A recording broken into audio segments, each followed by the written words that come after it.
오늘 나를 살피시는 하나님이라는 제목으로 같이 말씀 나누도록 하겠습니다. 여러분, 우리는 종종 다른 사람들과 약속을 할 때가 있습니다. 특히나 내가 신뢰하는 사람과 하는 약속은 우리가 보통 이루어질 것을 기대하고 약속합니다. 그런데 그 약속이 잘 이루어지지 않다 보면 어떠신가요? 처음에는 그럴 수 있지. 그 사람이 좀 바빴나 보다. 그 사람이 뭔가 일이 있었나 보다. 그럴 수 있지. 바빴나 보지. 하겠지만 시간이 지날수록 이 약속했던 것이 이루어지지 않을 때 여러분 어떠십니까? 점점 이 기다리는 것이 지쳐가고 그분과의 신뢰가 조금씩 깨지기 시작하고 또 간절히 내가 원하는 일이었거나 이 중요한 약속이었다면 내 마음 안에 조급한 마음이 들기 시작할 것입니다. 이게 빨리 이루어져야 되는데, 내가 원하는 이 일들이, 이 약속들이 빨리 이루어져야 되는데 하는 조급함에 우리가 쌓일 것입니다. 그렇게 마음이 조급해지다 보니 이 조급함으로 인해서 또 일을 그르치게 되는 상황 또한 일어날 수도 있겠죠. 이 오늘 본문에 나타난 이 사레와 아브라함의 모습이 바로 이렇습니다. 오늘 본문을 보면 사레와 아브라함 그리고 하갈이라고 하는 사람이 등장합니다. 잘 아시는 것과 같이 또 오늘 본문을 읽어보면서 우리가 알 수 있었던 것과 같이 이 사레는 아이를 갖지 못하는 상황 중에 있습니다. 하나님께서 분명히 약속하신 말씀이 있는데 이루어지지 않고 있는 것이죠. 얼마나 기다렸을까요? 오늘 본문 3절 말씀을 우리 같이 읽어보겠습니다. 아브라함의 아내 사레가 그 여종 애굽 사람 하갈을 데려다가 그 남편 아브라함에게 첩으로 준 때는 아브라함이 가나안 땅에 거주한 지 10년 후였더라. 10년이라는 시간이 지나도록 아이가 생기지 않는 겁니다. 하나님께서 분명히 약속하셨고 그 약속을 들었음에도 불구하고 10년이라는 시간이 흐르도록 아무런 변화가 일어나지 않는 것이죠. 사라의 마음이 어땠을까요? 분명히 내가 받은 약속은 있는데, 내 남편 아브라함이 받은 약속은 있는데 이 약속이 이루어지지 않는 상황 속에서 그녀의 마음은 참으로 많이 조급했을 것이고 또 내가 이 대를 잊지 못하면 어떡하나 라는 마음의 두려움도 있었을 것입니다.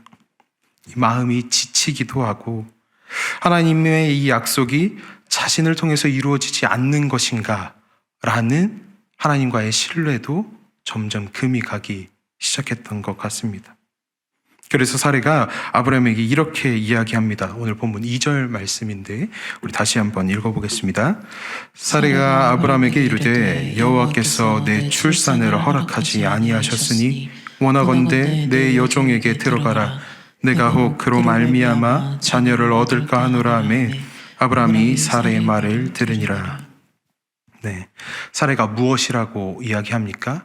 하나님께서 나에게 내 출산을 허락하지 않으셨다라고 단정지어 이야기합니다. 그리고는 자신의 여종이었던 이 하갈을 통해서 자녀를 얻고자 하고 있는 것이죠. 이 당시 고대 근동 당시에는 아내가 아이를 갖지 못하는 경우에 자신의 여종을 첩으로 들여서 이 후사를 보는 것이 일반적인 관습이었습니다. 그러니 사레도 이 관습에 따라서 자신의 여종인 하갈을 통해서 아브라함의 자녀를 낳을 생각을 했던 것입니다. 그런데 여러분, 하나님께서 진정으로 사레에게 출산을 허락하지 않으셨습니까? 그렇지 않다라는 것입니다. 창세기 15장 말씀에서 보면 하나님께서 아브라함에게 하셨던 이 약속은 사레에게까지 하셨던 약속의 말씀입니다. 창세기 15장 4절 말씀입니다. 읽어보겠습니다. 여호와의 말씀이 그에게 임하여 이르시되 그 사람이 내 상속자가 아니라 내 몸에서 날 자가 내 상속자가 되리라 하시고. 이 이야기는 아브라함 집에서 길러진 이 다메섹 사람이었던 엘리에셀이 아브라함 너의 상속자가 아니라 너의 몸에서 나올, 네 태에서 나올 그 자녀가 너의 상속자가 될 것이다 라고 하신 하나님의 언약의 말씀입니다. 그런데 이것은 아브라함에게만 말씀하신 것이 아니라 아브라함의 아내였던 사레에게 또한 말씀하신 언약이었습니다. 그런데 사레는 하나님께서 출산을 허락하지 않으셨다라고 하나님을 원망하며 지레 하나님의 생각을 판단해버리고 있는 것입니다. 이후에 이 하갈을 첩으로 들인 일로 인해서 이 가정 안에 불화가 생기게 되죠. 사랑하는 성도 여러분, 하나님의 계획과 하나님의 생각보다 앞서지 않는 저와 우리 성도님들이 되시기를 소망합니다. 하나님을 신뢰함으로 하나님의 때를 인내하며 기다릴 수 있기를 바랍니다. 사람이 마음으로 자기의 길을 계획할지라도 그 길을 인도하시는 이는 하나님이시다라고 말씀에 기록되어 있습니다. 이것이 때로는 우리의 마음을 조급하게 하고 때로는 하나님의 일하심이 느껴지지 않는다 생각될지라도 나를 살피시는 하나님을 신뢰하며 하나님께서 가장 좋을 때에 하나님의 말씀의 때에 하나님이 이때가 가장 좋은 때다라고 말씀하시는 그때에 이루어 주실 것이다 라고 하는 확신과 기대함으로 주님의 이 언약을 기다리며 고백하시는 저와 우리 성도님들이 되시길 소망합니다. 다시 본문으로 돌아와서 이 아브라함의 모습을 보면요, 기가 막히게 아내의 말을 잘 듣습니다. 이 모습만 보면 전혀 가정에 문제가 없어야 정상입니다. 아내 말을 너무 잘 들어요. 얼마나 잘 듣냐면 이 사레가 하갈을 첩으로 들이십시오라고 이야기하자마자 믿음의 조상 아닙니까, 아브라함이. 그러면 하나님 앞에 한 번이라도 나아가서 기도해 볼 법한데 전혀 그런 모습이 보이지 않습니다. 사레의 말에 즉각 순종합니다. 그래서 이 하갈을 첩으로 맞이하는 것이죠. 참 이 믿음의 조상인 아브라함이 한 번이라도 하나님께 물음을 구했다면, 하나님의 이 말씀을 구했다면 상황이 많이 달라졌을지도 모르겠습니다. 그런데 그러지 않았다라는 것입니다. 이후에 아브라함이 하갈과 동침을 하고 이 하갈이 임신을 하게 됩니다. 그러자 어떠한 일이 일어났는가? 사레를 멸시하는 일이 일어납니다. 오늘 본문 4절 말씀입니다. 읽어보겠습니다. 아브라함이 하갈과 동침하였더니 하갈이 임신함에 그가 자기의 임신함을 알고 그의 여주인을 멸시한지라. 네. 여종이었던 이 하갈의 태도가 180도 바뀌는 것입니다. 이 자기의 주인인 사레를 아주 무시하는 것을 넘어서 멸시해 버립니다. 이 부분을 현대인의 성경으로 보면 이렇게 번역하고 있습니다. 하갈이 자신이 임신한 것을 알고 교만하여 자기의 여주인을 무시하기 시작했다라고 번역하고 있습니다. 하갈은 이 교만으로 인해서 이후에 사레를 피해 도망을 가게 되는 상황에까지 이르게 됩니다. 이에 사레가 또 이렇게 이야기합니다. 5절 말씀입니다. 같이 읽어보겠습니다. 사레가 아브라함에게 이르되 내가 받는 모욕은 당신이 받아야 옳도다. 그가 자기의 임신함을 알고 나를 멸시하니 당신과 나 사이에 여호와께서 판단하시기를 원하노라. 여종에게 멸시를 당하고 있는 이 상황에 사레가 아브라함에게 이 책임을 전가합니다. 아브라함에게 하갈을 맞이하십시오라고 얘기했던 사람이 누구였습니까? 사레였습니다. 아브라함이 먼저 내가 하갈을 첩으로 들여야겠다라고 이야기한 것이 아닙니다. 사레가 먼저 아브라함에게 하갈을 첩으로 들이십시오라고 이야기했습니다. 그런데 상황이 변하자 자신의 이 조급함과 욕심으로 한 일에 대해서 회개하기는커녕 하나님께서 판단하시기를 원하십니다.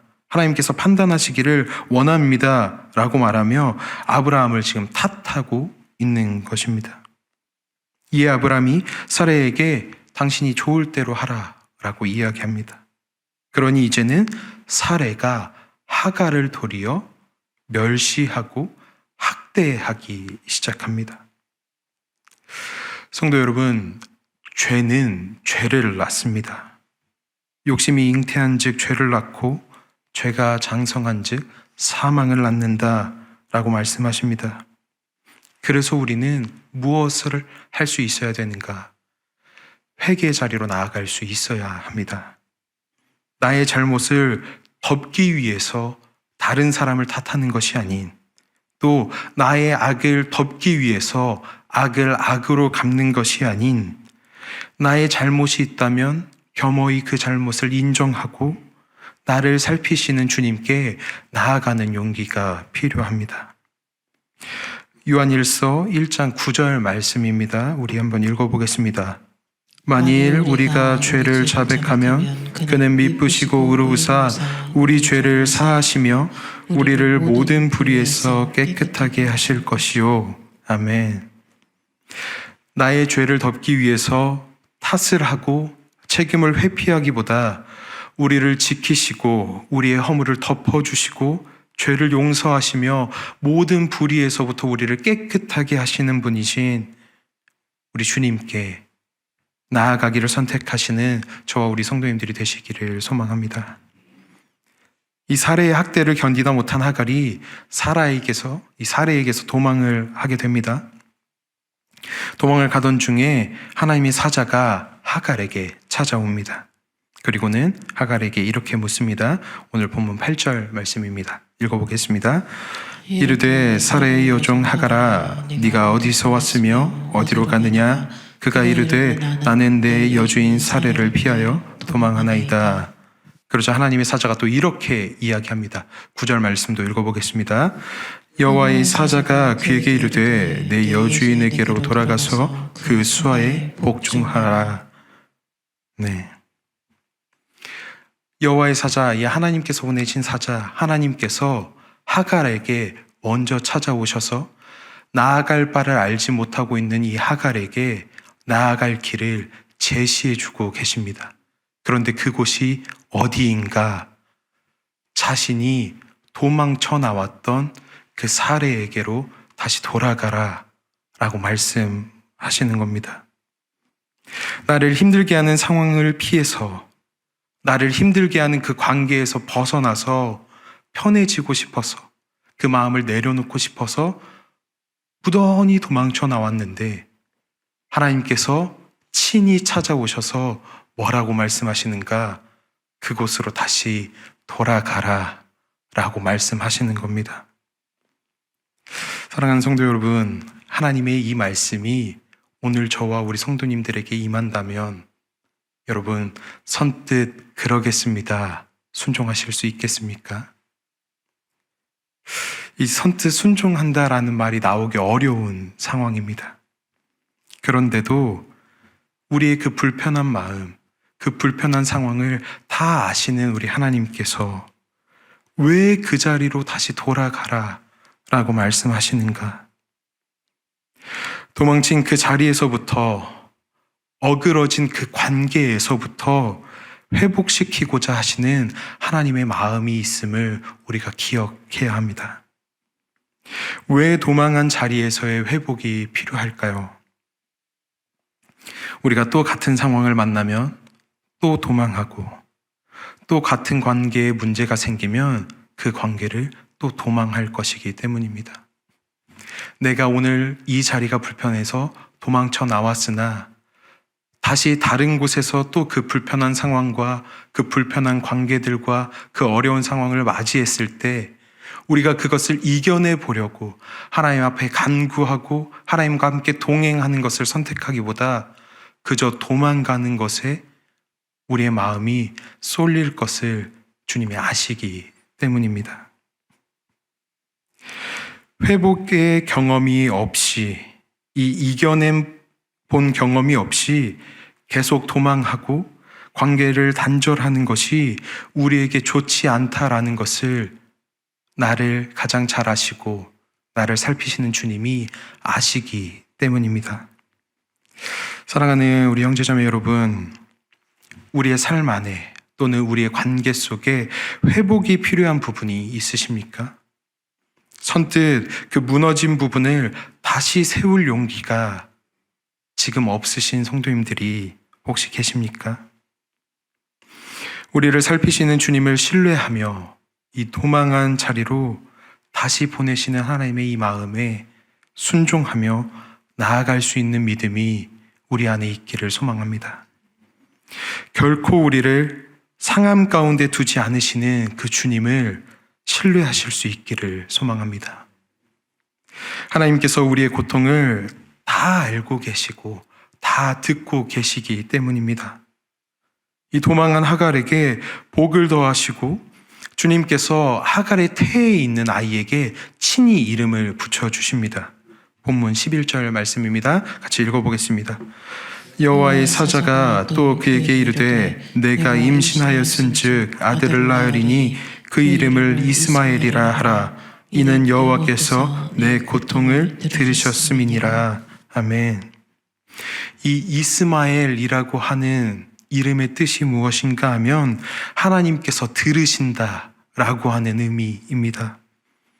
주님께서 하갈의 고통을 들으셨고 하갈에게 먼저 찾아오셨던 것처럼 지금도 우리의 아픔을 주님께서 들으시고 우리에게 먼저 찾아오신다라는 것입니다. 아마도 하갈은 이 이스마엘 자신의 아들의 이름을 부르면서 하나님께서 나의 이 고통을, 나의 이 아픔을, 나의 이 간구를 계속해서 듣고 계시는구나 라고 하는 것을 확신하며 상기했을 것입니다. 또한 하갈은 자기에게 찾아오신 하나님을 나를 살피시는 하나님으로 고백합니다. 사랑하는 우리 열린배들 공동체 여러분, 우리를 살피시는 주님께서 오늘도 우리에게 먼저 찾아오셔서 우리를 지키시고 살펴주십니다. 말씀으로 또 성령으로 함께 하시며 나의 가장 가까운 곳에서 나의 아픔을 아시고 나를 살펴봐 주십니다. 우리를 살피시는 하나님께서 민수기에서 말씀하시는 것과 같이 우리에게 복을 주시고 또 우리를 지키시기를 원하시고 은혜 베푸시기를 원하시고 평강 주시기를 원하시는 분이 바로 우리 하나님이시다라는 것을 고백하고 있습니다. 그 주님의 사랑을 오늘도 우리 성도님들 모두가 충만히 경험하시면서 주님을 신뢰함으로 우리의 피난처가 되어주시는 주님께 오늘도 이 하루 안식을 누리시는 하루가 되시기를 주님의 이름으로 소망합니다. 우리 같이 기도하겠습니다. 우리를 살피시는 하나님, 우리 안에 조급한 마음, 때로는 분주한 마음으로 인하여 주님보다 앞서지 않게 하여 주시옵소서. 우리의 죄를 회피하기 위해 또 다른 잘못을 짓는 것이 아니라 우리의 잘못을 인정하며 그 잘못을 용서하시고 깨끗하게 하시는 주님 앞에 회개함으로 나아가는 믿음을 더하여 주시옵소서. 불편한 상황 속에 또는 관계 속에 우리를 다시 돌려보내시어 그 무너진 부분에서부터 회복시키시기를 바라시는 주님의 마음에 순종하는 마음을 주셔서 어그러진 부분을 새롭게 하고 도망만 하는 것이 아닌 주님께서 함께 하시며 그 상황과 관계의 어려움 가운데 이겨냄을 경험함으로 우리의 믿음과 삶이 더욱 단단히 세워져 가게 하여 주시옵소서. 오늘도 우리를 살피시는 주님의 은혜와 사랑에 안식을 주심에 감사합니다.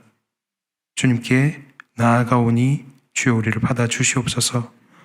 이 모든 기도 우리를 여전히 살피시고 우리의 피난처가 되어주시는 우리 주 예수 그리스도의 이름으로 하나님 아버지 앞에 기도드립니다. 아멘.